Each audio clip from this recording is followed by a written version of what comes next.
I want some sugar, so I'm having you tonight, the Korean Mafia whispered to Falisade. Falisade Adebayo did not come to Seoul for romance. She didn't come for danger either. She came for light, sunrise shots over the Han River, neon reflections on rainy pavements, centuries-old palaces standing proud in a modern city. Her photography fellowship expected one thing: art. Not chaos. Not a mafia boss. And definitely not the kind of man women whispered about in fear and excitement. But chaos had a way of finding people who weren't looking for it. Tonight, she entered Club Nocturne simply to document its interior design. Sleek black walls, cascading glass installations, and a glowing ceiling that looked like a galaxy trapped indoors. The club was closed to the public, but she had permission for an architectural shoot. Her camera clicked rhythmically, capturing angles and ambience. The space was quiet except for the low hum of distant footsteps, managers, bartenders preparing for the night. Everything felt normal. Until it didn't. A sudden shift in energy hit her first, like the air tightened, like someone lowered the room's temperature with their mere presence. Falisade didn't see him enter, but she felt it. The soft chatter around her stopped. Someone gasped quietly. Someone else bowed their head. She turned slowly, her breath catching when she saw him. A man stood in the doorway, framed by soft gold lights. Tall, broad-shouldered, dressed in a tailored suit darker than midnight. Tattoos peeked from beneath his cuff, like they were trying to escape the fabric. His jawline looked carved from stone, and his eyes, his eyes, cold, sure, focused on nothing, until they found her. The moment Jinwoo Kang's gaze collided with hers, it felt like the universe stalled. Falisade's fingers tightened around her camera. Every instinct told her to look away, but she couldn't. He looked at her the same way a man looks at something dangerous he wants to touch anyway. "Boss," one of his lieutenants whispered urgently. "We didn't know she was here. Should we remove her?" Jinwoo didn't speak right away. He just kept staring at Falisade like he was trying to decode something impossible. Finally, his voice, smooth but razor-edged, filled the room. "She stays." 2 words. Soft. Unquestionable. The men around him exchanged confused looks. Jinwoo Kang didn't allow strangers into his private territory, especially not without clearance. And certainly not beautiful black women with big brown eyes and full lips that seemed to make him forget everyone else existed. Falisade swallowed hard. She didn't know this man at all. But she could feel one thing clearly. He was used to being obeyed. Trying to stay calm, she stepped aside and lifted her camera again. "You don't have to worry," she told one of the managers. "I'm almost done." But her voice shook despite her effort. Jinwoo heard it. He moved toward her, slow, deliberate steps that echoed in her bones. Falisade's heart kicked into overdrive. This was not a man women approached. This was a man people respected or feared. Or both. He stopped just close enough for her to smell the faint scent of cedar and clean smoke on him. "You're not staff," he said quietly. "No. I'm a fellow. A photographer." His eyes lowered to her camera, then returned to her face. "You shouldn't be here alone." "I had an appointment," she said, lifting her chin slightly. His gaze sharpened. "Not with me." "And are you the owner?" she asked. His answer was a slow, deadly smile that made her pulse jump. Something like that. Everyone in the room stilled.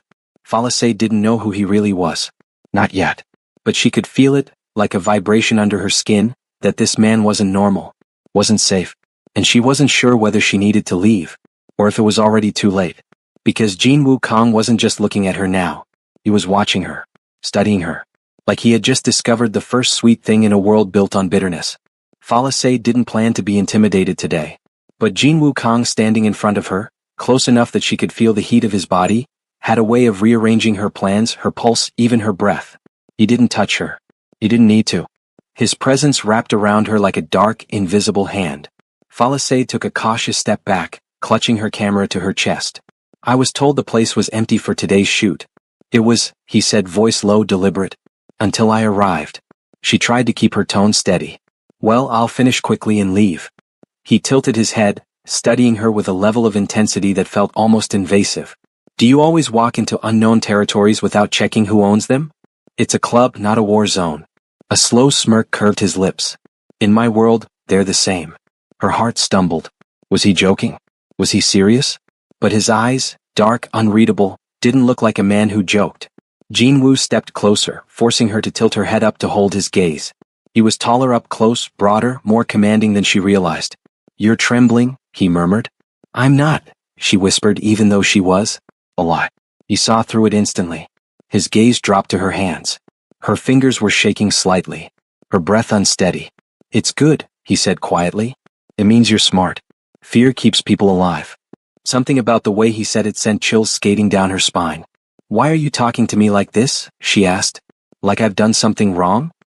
He leaned in until his breath brushed the shell of her ear. Because you walked into my territory, he murmured, and you didn't look away from me. I wasn't supposed to? No one looks at me the way you did. She swallowed hard. How did I look at you? He held her stare for a long, charged moment, so long she forgot how to breathe. Like you weren't afraid, he finally said. Palisade exhaled shakily. Because she hadn't been. She had been curious, drawn, thrown off balance. But now, with him standing so close, the danger felt real. She cleared her throat. I really should finish my... Don't rush because of me. His voice softened unexpectedly. I'm not here to frighten you. Well, you're doing a great job anyway.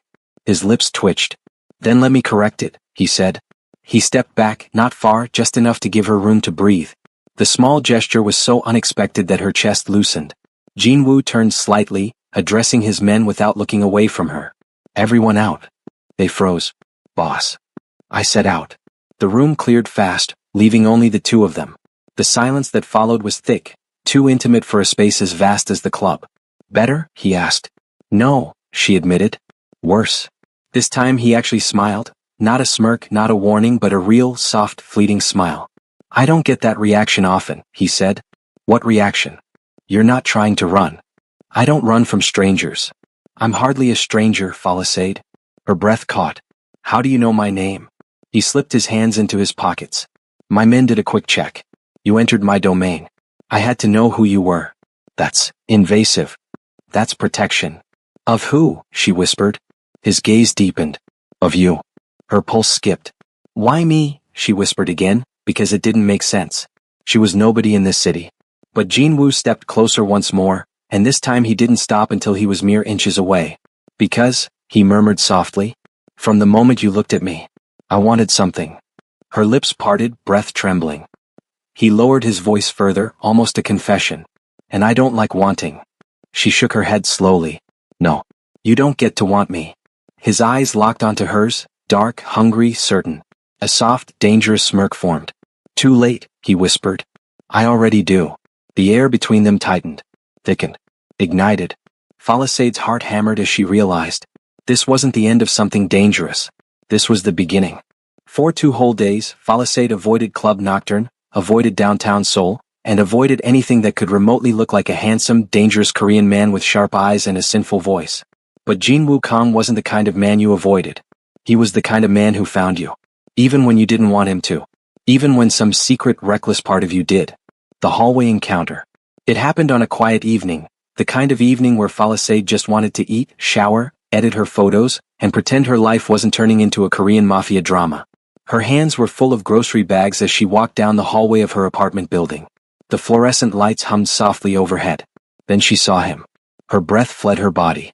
Jinwoo Kang was leaning against her apartment door, hands in his pockets, posture relaxed. Too relaxed, like he owned the hallway, the building, the city. Like he had been waiting for her. For a moment she thought she was hallucinating. What are you doing here? She blurted. He glanced up. That small, controlled gaze, danger wrapped in quiet interest, hit her like a physical force. You didn't answer my calls, he said calmly. I didn't give you my number. He shrugged. It wasn't difficult. She blinked. You found my number without my permission? Of course. His tone was casual, like it was normal. Like he always got what he wanted. The intimate distance. Jinwoo pushed himself off her door and approached with slow, purposeful steps. Palisade's heart hammered so loudly she was sure he could hear it. He relieved her of one of her grocery bags without asking. You're shaking, he observed. I'm not shaking. You are, he said quietly, holding her gaze. And you weren't afraid last time. His voice softened as he lowered the bag to the floor. So what changed? Palisade swallowed. You showed up at my apartment, she whispered. That's personal. So stop me, he said. Her eyes widened. What? If you don't want me here, Palisade, tell me to go. His tone wasn't threatening. It was gentle, dangerously gentle. And that shook her more than the intimidation ever did. She looked into his eyes and saw something she didn't expect. Curiosity. Control. A hint of vulnerability buried so deep she almost doubted it. She didn't tell him to go. And that was the problem. Inside her apartment. With trembling fingers, she unlocked her door. Jinwoo didn't follow. He stood still, waiting. Waiting for something she never expected from him. Her permission. It took her breath away. "Do you want tea?" she asked softly. "No," he murmured. "I want your company." The simple sentence made her throat tighten. She nodded once. He entered. But he didn't touch anything. Didn't invade her space. He stood in the center of the living room like a storm trapped politely in a glass bottle, eyes roaming her small apartment with silent interest. "This is where you live," he said. "Yes. It's quiet. That's the point." He turned back to her. "You like quiet?" "I live in my head," she said softly. "Quiet helps." Something softened in Jinwoo's gaze, subtle but unmistakable. "I don't get quiet," he said. "Not unless I take it by force." Palisade wasn't sure if he was talking about noise, or peace, or his own tormented life. She sat on the couch. Jinwoo walked over, slow, deliberate, and lowered himself beside her, leaving just enough space for the tension to breathe. "Why are you here?" she finally whispered. He didn't look away. "Because I haven't been able to stop thinking about you." Her chest tightened.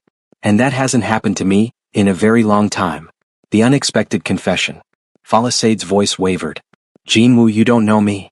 "I want to," he said immediately. "Why?" He took a slow breath, eyes pinned to hers. "Because you look at me like I'm human." Her stomach dropped. "And most people look at you like, what?" she asked. "Like I'm a monster." Silence stretched between them, heavy, emotional, intimate. Palisade reached for her teacup, hands trembling slightly. Jinwoo gently covered her hand with his, steadying it.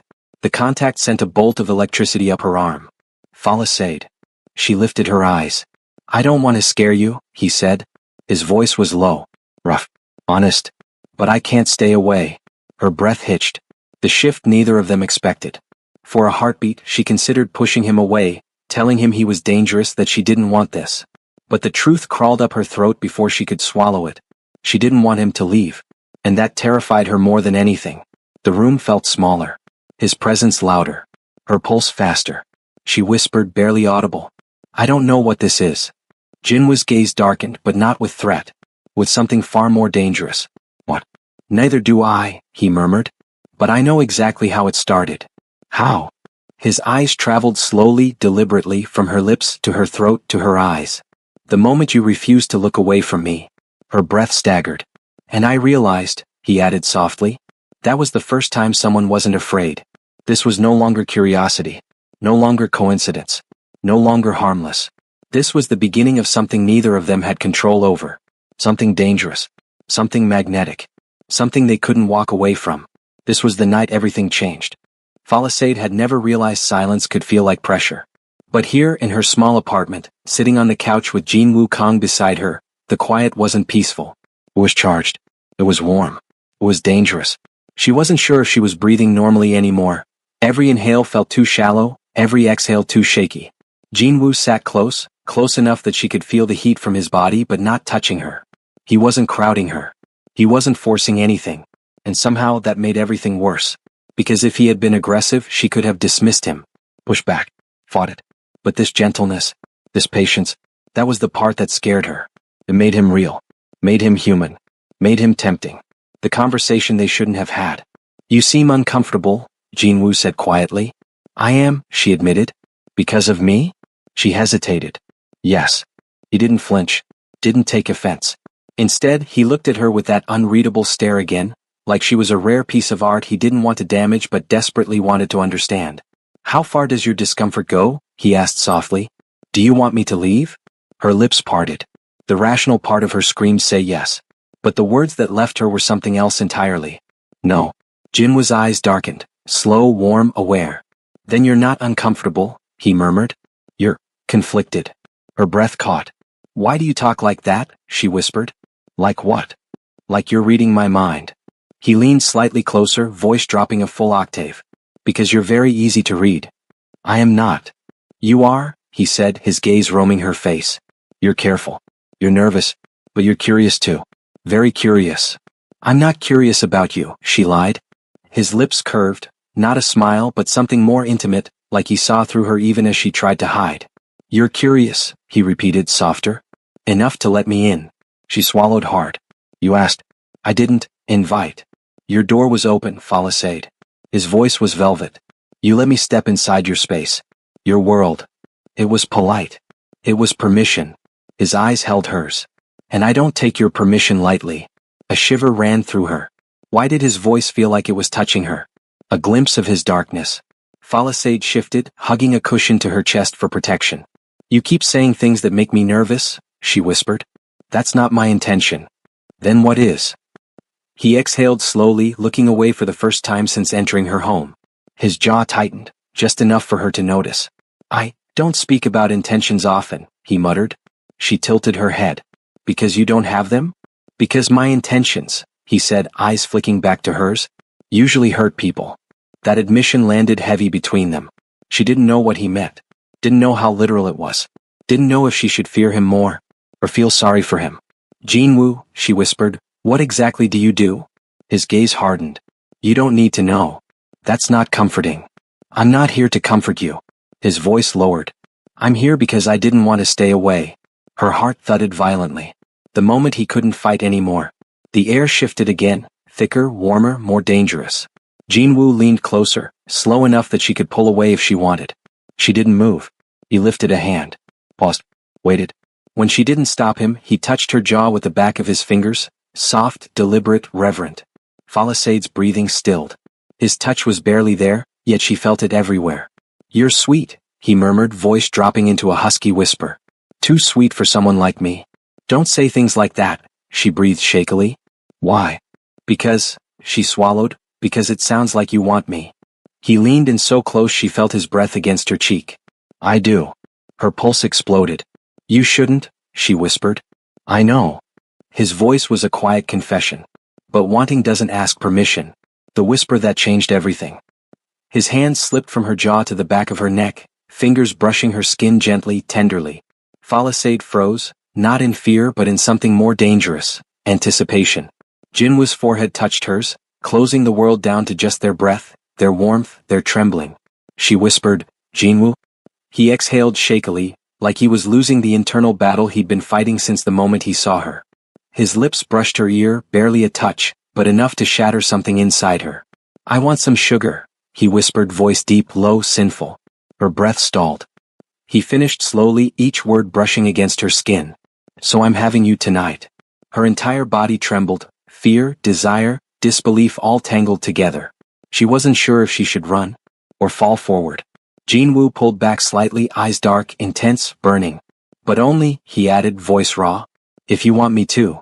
And suddenly the dangerous mafia boss didn't look dangerous at all. He looked vulnerable, hungry, waiting for her. The way you look at me is going to get you in trouble. Falassade barely slept. Every time she closed her eyes, she saw Min-jae leaning against that black car, the city lights glinting off his jawline, his voice curling around her like smoke as he said he would not touch her. And yet, every look he gave her said the opposite. By the time she entered the Mamba Art Gallery the next morning, her breath smelled like mint tea and anxiety. She had hoped Min-jae would forget her, lose interest, or, best-case scenario, vanish. But she walked through the glass doors and froze. He was already there, standing in the middle of the gallery like he owned it. Black shirt, sleeves rolled up, silver rings on his fingers, tattoos hinting beneath the fabric. His men stood discreetly by the walls, blending in like shadows. Min-jae turned the moment she stepped inside. A slow turn. A slow smile. As expected, he murmured, taking a step toward her. You came. I work here, she said quickly. I didn't come for you. Min-jae chuckled, a deep, low sound that rippled down her spine. Keep telling yourself that, Falassade. She opened her mouth to respond, but her boss suddenly appeared. Ah, Miss Falassade. Mr. John has purchased the entire exhibition. Her stomach dropped. Entire exhibition? She repeated quietly. Min-jae watched her face with quiet amusement, clearly enjoying her shock. I like your taste, he said to her, stepping in just close enough to test her boundaries. So I bought everything you recommended yesterday. That was a general suggestion, she whispered. Not an invitation to buy the whole show. Don't worry, he murmured. My finances are comfortable. Her boss laughed nervously and gestured toward the office. Mr. John would like a private tour. Falassade, please attend to him personally. Min-jae raised a brow, wordlessly confirming her boss's request before she could protest. So she walked, and he followed. Once they were alone in the quiet East Wing, she finally exhaled. You can't just purchase an entire gallery because of one conversation. Min-jae tilted his head. I can. And I did. That's not normal. What about me gave you the impression I live a normal life? Touché. He moved closer, not touching her but letting the space between them thicken like warm honey. Then his voice dropped. You're upset, he murmured. Why? Because you're putting attention on me that I didn't ask for. You don't like attention? He asked softly. Or you don't like my attention? She swallowed hard. And Min-jae definitely noticed. His eyes darkened, softening with something like fascination. The way you look at me, he whispered, stepping even closer, is going to get you in trouble, Palisade. I'm not looking at you, she lied. You are, he murmured. Even now. Her breath hitched. Heat climbed the back of her neck. Min-jae slid one hand into his pocket but leaned down, his lips brushing the air beside her ear. I told myself I wouldn't touch you, he whispered, voice velvet smooth and dangerous. But you keep testing my patience. Her pulse sprinted. You're imagining things, she whispered. Am I? His gaze traveled down her face, slow and deliberate. To be honest, you're the one making it hard to behave. Palisade stepped back instinctively, but her spine hit the wall behind her. Minji's eyes flickered, gentle but predatory. He lifted one hand, slowly, giving her time to refuse. She didn't move. But he didn't touch her.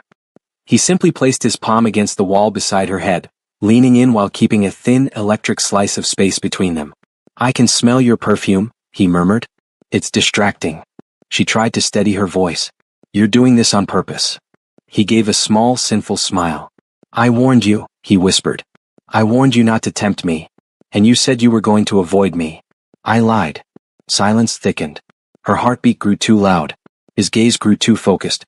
Then Min-jae leaned even closer, lips hovering near hers but not touching, just enough to melt her resolve. Tell me to step back, he whispered. If that's what you want. But she couldn't speak. And he smiled, slow, dangerous, victorious. You see, he murmured. You want this too. Palisade's knees almost buckled. The gallery door slammed open. One of Minji's men rushed in. Boss, there's a situation. Minji's expression hardened instantly, the air shifting from desire to danger. For now, he murmured, straightening, you're safe from me. But as he walked away, he glanced over his shoulder, eyes burning into hers. Tonight, he said softly, I won't have this much restraint. And Palisade knew. Her life had just crossed the point of no return. If anyone tries to touch you tonight, I'll break their hands. Palisade spent the rest of the afternoon pretending to be calm. She wasn't. Minji's presence clung to her like smoke. His voice, his nearness, the way he almost kissed her without touching her. Every time she blinked, she saw his eyes hovering inches from her lips, burning with a desire he barely kept under control. And then he left because of some situation. That alone was enough to worry her. No normal job required someone to get pulled away by armed men in suits. By closing time, she was exhausted. Her body felt warm and restless, like her blood hadn't decided whether to be scared or thrilled. As she stepped outside into the cool night air, a sleek black car slid to a stop in front of her. The back door opened. Her breath froze. Min-jae sat inside. All black. Dark eyes. Expression unreadable. He didn't step out. He didn't greet her. He simply said, Get in. Her heart slammed. No, she whispered, taking a step back. I'm going home. He exhaled through his nose slowly, patiently, like someone trying not to reveal how badly he wanted something. Palisade. Her name rolled off his tongue like a warning wrapped in silk. I'm not asking twice. Before she could argue, one of his men approached her gently. No harm, miss, the man said softly. Boss needs to talk to you. It's not optional. Not optional. Minji's world wasn't a place where the word no lived comfortably. Palisade hesitated for one long, shaking moment, and then slid into the car. The door closed. Silence pressed in around them.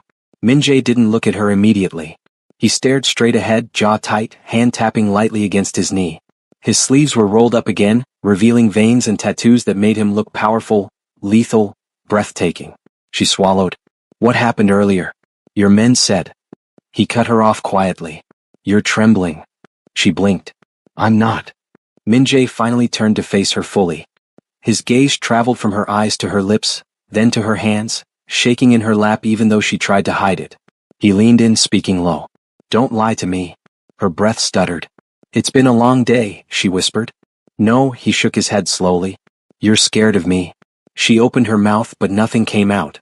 Then he moved closer, not touching her but close enough that she felt the heat from his skin. If you were afraid of me, you wouldn't have let me get this close, he murmured. That's why I know it's not fear. His eyes locked onto hers, dark and intense. It's anticipation. Her pulse tripped. Min-jae raised his hand, but instead of touching her, he gently pushed a loose curl behind her ear, his fingers not quite brushing her skin. I left the gallery because someone tried to send me a message, he said softly. And when someone sends me a message, they often target the thing I'm thinking about. What does that mean? She breathed. It means, he said, leaning in even closer, that you're not safe walking around alone anymore. Her heartbeat stopped. Why would anyone target me? She whispered. Minji's jaw clenched, eyes burning. Because I made it obvious, he said quietly, that you've gotten my attention. She stared at him, speechless. Terrified. Thrilled. Confused. Min-jae reached over, opened a small compartment, and handed her a tiny gold pin. What is this? A tracker. Her eyes widened. No. You'll keep it, he said firmly. If anything happens, or if you disappear for more than 5 minutes, I'll know. That's insane, Min-jae. What's insane, he murmured, is how calm I feel knowing you have it. He looked away for a moment, jaw working in silent frustration. Palisade, he said finally, I've lived a life that gives me enemies. Dangerous ones. And today someone tried to remind me of that. He looked back at her slowly. And they will not come near you. Not while I'm breathing. Her lungs tightened. But he wasn't finished. If anyone tries to touch you tonight. He reached out and lifted her chin with one finger, light, barely there but enough to make her breath catch. I'll break their hands. Her heart punched against her ribs. This man was dangerous, protective, unpredictable. And every instinct told her she should run. But instead, she whispered, What happens tonight? His gaze softened only for her. You'll stay where I can see you, he murmured. Where I know you're safe. And then what? She asked, voice trembling. His lips curved into a slow, devastating smile. Then, he whispered, I'll take you home. Her throat tightened. He leaned even closer, breath brushing her cheek. And I'll try, hard, to remember my promise not to touch you. The car slowed. They had arrived somewhere unfamiliar. Min-jae opened his door and stepped out first, offering his hand to help her. Palisade stared at it. And she knew, whether she took it or not, nothing about tonight would be the same again. I want some sugar, so I'm having you tonight. The place Min-jae brought her to wasn't a club, a restaurant, or anything Palisade expected. It was a private rooftop lounge overlooking the entire city, quiet, exclusive, softly lit with warm golden lights. The night breeze carried the smell of jasmine and the low hum of distant traffic. Only Minji's men were present, stationed around the perimeter like shadows. But the space itself? Beautiful. Too beautiful for the kind of man he claimed to be. Min-jae led her across the rooftop, stopping at a table already set with 2 glasses of sparkling citrus water. He pulled out a chair for her, gentle, unexpected, almost out of character. Sit. She hesitated. He raised a brow. Palisade, he said softly, if I wanted to trap you, it wouldn't be on a rooftop with lights and flowers. Her lips twitched despite herself and she sat. Min-jae took the seat across from her but didn't touch his drink. He watched her instead, watched her like she was the only thing on the skyline worth looking at. You're quiet, he observed. You brought me to a place I don't understand, she said carefully. And I still don't know why I'm here. His gaze softened, though his posture stayed sharp and dangerous. You're here, Min-jae said slowly, because someone tried to send me a warning today. And what does that have to do with me? His answer was immediate. Everything. Her breath caught. Min-jae leaned forward, voice low, controlled, deadly calm. I told you not to tempt me, he said. But you did. And now, they've noticed. Who? She whispered. My enemies. People who watch what I do. Who I talk to. Who I look at. He lifted his glass finally, swirling the liquid without drinking it. And today, I looked at you too long. Palisade swallowed. Why? She whispered. He set the glass down slowly. Because you make me forget myself. Her pulse stumbled. He continued, voice barely above a whisper. When I'm around you, I stop paying attention to the room. I stop calculating threats. I stop being cautious. That's the kind of distraction that can get people killed. Her throat tightened. Then maybe you should stay away from me. Min-jae exhaled a slow, humorless laugh. I tried, he said. Every day since I met you, I told myself to stay away. His eyes locked onto hers, Intense, unblinking, vulnerable in a way she had never seen. And yet, here you are, sitting in front of me, making it impossible. Silence fell between them. Soft, warm, dangerous. He lifted his hand then, reaching across the table, not to grab her, but to rest his fingers near hers. Close enough for heat to spark between them, not close enough to touch. You don't know what you're doing to me, Falisaid, she whispered, then tell me. His jaw flexed. He leaned in, and his voice dropped into something dark, slow, and devastating. I want some sugar, he murmured. So I'm having you tonight. The world stopped. Her breath hitched, heat blooming in her chest as his words sank into her skin like ink. But he didn't move closer.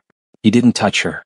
He waited, watched, measured every flicker in her eyes like he needed her permission.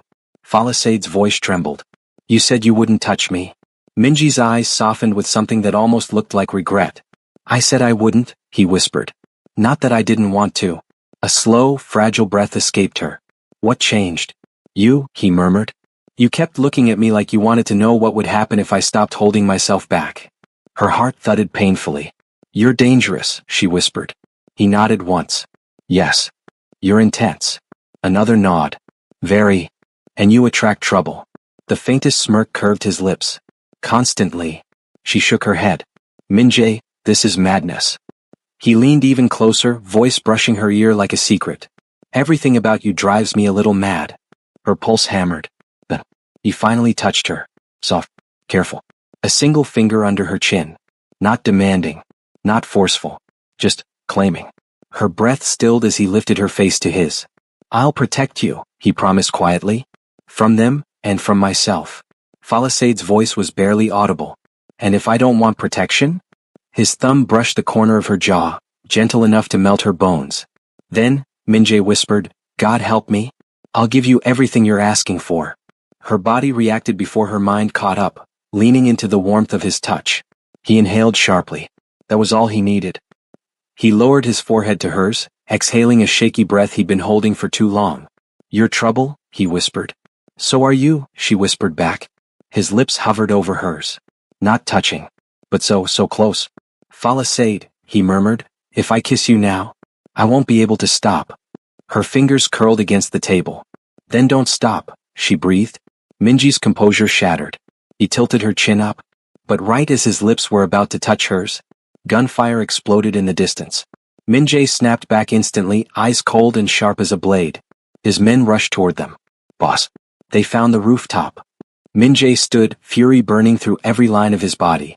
He grabbed Falisaid's hand, firm, urgent, protective. Stay behind me, he ordered. But no arguments. His voice was no longer velvet. It was steel. We're not done, he said, glancing at her for one brief, fierce second. Not even close. He tightened his grip. Tonight was supposed to be ours. He pulled her toward the elevator as footsteps approached. And when this is over. His voice dropped, dangerous and low. I'm coming back for my sugar. The rooftop doors burst open behind them, and their night turned into a war.